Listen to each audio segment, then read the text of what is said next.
ভাবনা মাদক মুক্ত পাবনা। মশাল একটি আলোচিত স্বেচ্ছাসেবী সংগঠন, যে সংগঠনটি দীর্ঘ বছর ধরেই মাদক বিরোধী কার্যক্রম পরিচালনা করছে। আমরা আজকে মশালের উদ্যোগে পাবনাতে মাদক বিরোধী সাইকেল র্যালি করতে চাচ্ছি। আমরা এই র্যালির মাধ্যমে পাবনাবাসীকে জানাতে চাই, যারা মাদকের সাথে যুক্ত আছেন, মাদক ছাড়তে হবে অথবা পাবনা ছাড়তে হবে। আমরা মাদকের বিপক্ষে পাবনার তরুণ সমাজকে সাথে নিয়ে, পাবনার সাংবাদিকদের সাথে নিয়ে, পাবনার প্রশাসনকে সাথে নিয়ে আমরা মাদক মুক্ত পাবনা গড়ার লড়াইয়ে আমাদের আজকের এই প্রত্যয় ব্যক্ত করছি আপনাদেরকে সাথে নিয়ে।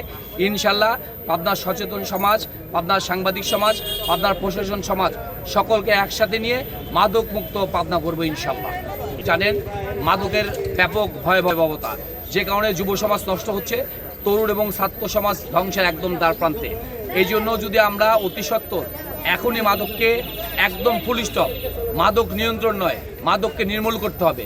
এই জন্য প্রশাসনের কাছেও, আপনাদের মাধ্যমে প্রশাসনের কাছেও আমরা জানাতে চাই যে আমরা সকলে ঐক্যবদ্ধভাবেই আমরা মাদক মুক্ত পাবনা করবো ইনশাল্লাহ। এটাই আমাদের আজকে সাইকেল র্যালির মূল প্রতিপাদ্য বিষয়।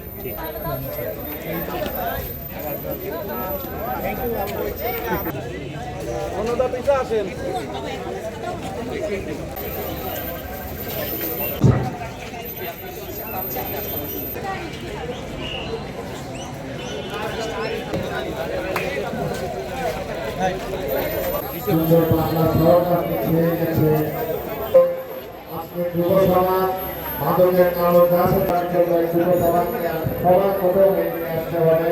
তোমাদের অনেক ধন্যবাদ। দেখে থাকবেন সারা দেশে মাদকের যে ভয়াবহতা ছড়িয়েছে, পাবনা জেলার বাইরে নয়। আমি এই জেলায় যোগদান করেছি এপ্রিলে। যোগদান করার পরে প্রত্যেকটি উপজেলায় গিয়ে মানুষের সাথে মত বিনিময় করার সুযোগ হয়েছে এবং সাধারণ মানুষের কথা শুনে যেটি মনে হয়েছে, এই পাবনা জেলায় মাদক মহামারী আকার ধারণ করেছে। প্রত্যেকটি অঞ্চলে, এমনকি প্রত্যন্ত অঞ্চলে এটি ছড়িয়ে গিয়েছে। এই যে ভয়াবহ একটি অবস্থা, সরকার এবং সরকারি যে আমরা প্রশাসন যন্ত্র রয়েছে, এটির মাধ্যমে এটি নির্মূল করা অত্যন্ত কঠিন।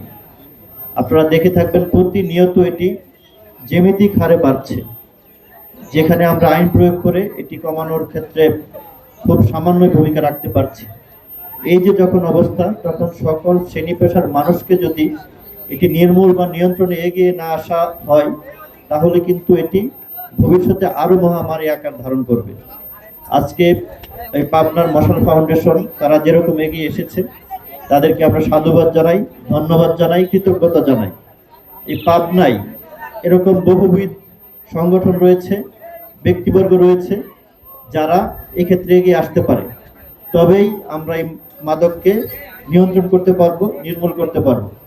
না হলে শুধুমাত্র প্রশাসন, পুলিশ বা মাদক নিয়ন্ত্রণ অধিদপ্তরের উপর যদি আপনারা নির্ভর করে বসে থাকেন, তাহলে আমি আপনি ক্ষতিগ্রস্ত হব, আমার আপনার সন্তান অদূর ভবিষ্যতে এটি দ্বারা প্রভাবিত হতে পারে, আক্রান্ত হতে পারে। সেক্ষেত্রে এখনই হচ্ছে প্রতিরোধের সময়। এখানে যে কোমলমতি শিক্ষার্থীরা অংশগ্রহণ করেছ, তোমাদেরকে আমরা আহ্বান জানাই, কখনোই ভুলেও এ পথে পা বাড়াবে না। কারণ এ পথে যে কৌতূহলবশত একবার পা বাড়ায়, তার পিছনের পথ বন্ধ হয়ে যায়, সে আর ফিরে আসতে পারে না। আর একটি পরিবারে যখন কেউ মাদকাসক্ত হয়, সেই পরিবারটি ধ্বংস হয়ে যায়। আমি আমার চাকরির অভিজ্ঞতা থেকে দেখেছি, বিভিন্ন সময় আমি যখন উপজেলা নির্বাহী অফিসার হিসেবে কাজ করেছি, বাবা মা নিজে অফিসে উপস্থিত হয়ে অনুরোধ করেছেন, আমার সন্তানকে আপনারা জেলে দিয়ে দেন। পৃথিবীতে মায়ের চেয়ে, বাবার চেয়ে সন্তানের চেয়ে কিছু মূল্যবান নেই। সেই মা বাবা কখন সন্তানের জেল চায় বা তাকে একটা শাস্তি দিতে চায়, এটি বলাই বাহুল্য। একজন মাদকাসক্ত মানুষ, সে জ্ঞান শূন্য হয়ে পড়ে। সে টাকা যখন তার হাতে থাকে না, সে মা বাবার উপর অত্যাচার করে, পরিবারের বিভিন্ন ক্ষতি সাধন করে। সুতরাং তাকে যদি আমরা অঙ্কুরেই বিপদগামী হতে না দেই, তাহলে সম্ভব এটি থেকে আমরা মুক্ত রাখা। এজন্য সকল শ্রেণী পেশার মানুষকে এটির সাথে সম্পৃক্ত করতে হবে। বিশেষ করে সকল শিক্ষা প্রতিষ্ঠানে যারা শিক্ষার্থী রয়েছে, ইয়াং জেনারেশনের, তারাই কিন্তু প্রথম টার্গেট মাদক ব্যবসায়ীদের। কারণ আপনারা জানেন, এই সেক্টর হচ্ছে অত্যন্ত একটি টাকা পয়সার সেক্টর। আপনারা যারা ইতিহাস জানেন, কলম্বিয়া দক্ষিণ আমেরিকার একটি অত্যন্ত সুপরিচিত দেশ। সেখানে এসকোবারের নাম আপনারা শুনেছেন। সে পাবলো এসকোবার, সে হচ্ছে ওই দেশের বিখ্যাত মাদক সম্রাট।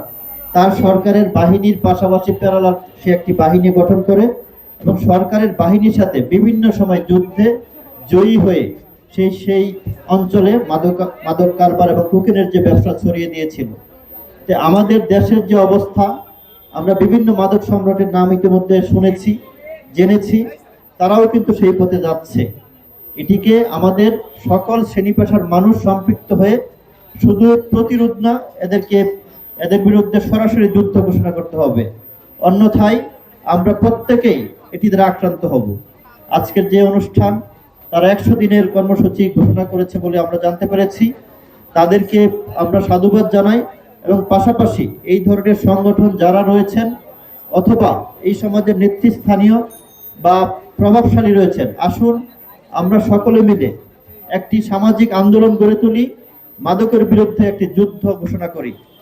এর ফলে যারা মাদক ব্যবসায়ী, এরা সমাজের গুটি কয়েকজন চিহ্নিত অপরাধী, তারা ভয় পাবে। আমরাই বেশি, তারাই কম। সুতরাং আমাদের ভয় পাওয়ার কিছু নেই। আর ভালো কাজে সাহসী হলে কেউ আপনাকে ঠেকাতে পারবে না। আসুন সকলে মিলে আমরা মাদক কারবারি, মাদক ব্যবসায়ী, মাদক সেবীদের বিরুদ্ধে প্রতিরোধ গড়ে তুলি। আজকের এই মশাল ফাউন্ডেশনের যে উদ্যোগ, এটিকে আমি স্বাগত জানিয়ে এবং বিশেষ করে এটির যারা উদ্যোক্তা তাদেরকে আবারও ধন্যবাদ জানিয়ে এবং এই ধরনের কর্মকাণ্ড আরো অব্যাহত রাখার জন্য আহ্বান জানিয়ে আমার কথা শেষ করছি। আমরা এই ভালো কাজের সাথে অবশ্যই সবসময় সম্পৃক্ত থাকবো।